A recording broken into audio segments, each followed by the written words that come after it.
به نام خداوند بخشنده مهربان نهایت با رحم.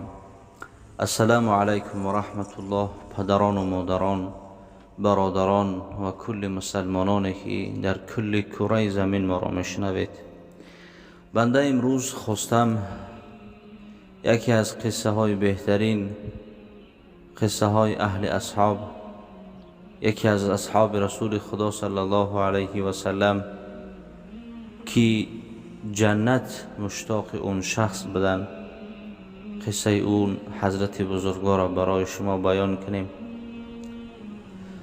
میگوید روز رسول خدا صلی الله علیه و سلم با جمع اصحاب حلقه زده و در مسجد نشسته بودند و پیامبر خدا به اصحاب گفت: آیا شما میخواهید شخصی را ببینید که جنت مشتاق او شخص است؟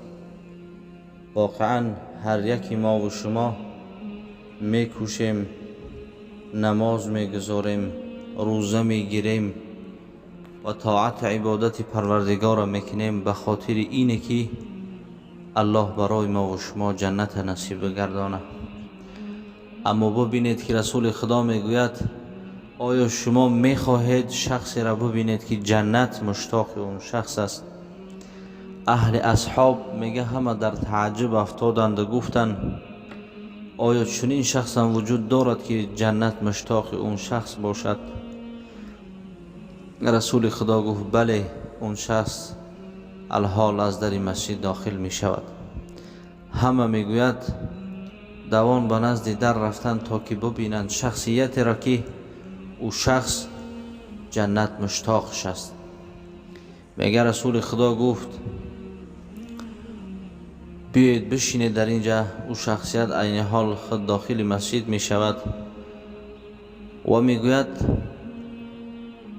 فکر میکردن که یگان شخصیتی بگیم از عائله یگان قبیله بزرگی باشد، از عائله ثروتمند یا که دیگر باشد. میگد از در مسجد داخل شد شخصیتی، میگد به نام حضرت هلال که سیاه پوست بود، میگه با لباس های بسیار خاکسارانه و دریده، میگه داخل مسجد شد و همه در تعجب و با یک ذوق می نگریستند بر روی حضرت هلال و میگه رسول خدا او را دعوت کرد که بیا بنشین. میگه حضرت هلال آمد در نزد رسول خدا صلی الله علیه و سلم نشست و میگه رسول خدا صلی الله علیه و سلم از هلال پرسان شد که ای هلال، شاید که گرسنه شده باشی، برای تو طعام یا چیزی آماده بکنیم؟ حضرت هلال در جواب گفت: ای رسول خدا، ما به الله خود عهد بستگی هستم که وقتی که رسول خدا صلی الله علیه و سلم ببینم 3 روز چیزی نمیخورم. رسول خدا میگوید پرسان شد، گفت: ای هلال، وقتی که روزه خود میکشایی در حق ما به دعا باش. میگه در تعجب افتاد و گفت: ای رسول خدا، خودت که رحمت عالمیان هستی و نیاز به دعای ما نداری. اما رسول خدا میگه پرسان شد که در حق ما به دعا باش. میگه حضرت هلال از جای برخیست. حضرت هلال که غلام یکی از مشرکان بد، سرسختترین مشرکان همون قبیله بود، میگه در همون شخصیت غلام بود. به حیث غلام میگه کار و فعالیت میکرد. میگوید گفت که ای رسول خدا، من بخیزم و بس کار خود ادامه بتم تا که مولایم برای ما چیزی نگوید. میگه و به سوی کار خود رفت. میگه از بین 1 یا اینکه 2 روز سپری شد و حضرت جبرئیل امین میگه آمد به نزد رسول خدا صلی الله علیه و سلم و خبر را به رسول خدا رسان که اون دوست محبوب خدا و او شخصیتی که جنت مشتاقش بود، جنت میگه به دیدار دوستش رسید. میگه حضرت هلال حبش در آغل مولاش میگه جان به جان آفرین تسلیم کرد. رسول خدا صلی الله علیه و سلم پرسان کرد که ای جبرئیل امین، تو کجا دوان و سراسیمه هستی؟ میگوید گفت که الله برای من فرمان داده است که برو و به رسول خدا برسان و خود وظیفه دار هستم که اون حضرت هلال در آغل مولای خود گذشته است. من وظیفه دار هستم که پشه های بالای سری حضرت هلال از بالای سرش دور بکنم و رسول الله متعال تو را موظف کرده است که شستشو و کفن در قبر گذاشتن خودت بکنی ای رسول خدا. میگه رسول خدا از جان خیزان و به سوی خانه مولای این حضرت هلال رفتن و در را تق تق کردن و مولای حضرت هلال از خانه بیرون شد و گفت چی کسایی را میبینم در نزد در خود؟ چی سبب شده است که تا امروز ای رسول خدا پیش در من آمده ای؟ رسول خدا صلی الله علیه و سلم گفت از اهل عائله تو یک نفر از دنیا گذشته است. میگد خواست که انا پیامبر خدا صلی الله علیه و سلم دروغگو بشمارد و پرسان شد که آیا کسی از اهل عائله من از دنیا گذشته است؟ میگه دیگران گفتن که نه، کسی از اهل عائله تو نگذشته است، همه سرجم هستند در سر دسترخوان. و همین زمان میگه یک غلام میگه دوان و خیزان آمد که ای مولا هلال از دنیا گذشته است. میگه این بدبخت سرکش میگه به سوی رسول خدا گفت که این از اهل عائله من نیست، این یک غلام هست. میگه چنین به حرمتی را نسبت رسول خدا و این اصحاب کردن. شاعر بزرگوار میگوید رسول را استون حنانه بشناخت، ابو جهل دشمنی و آدمی ساخت.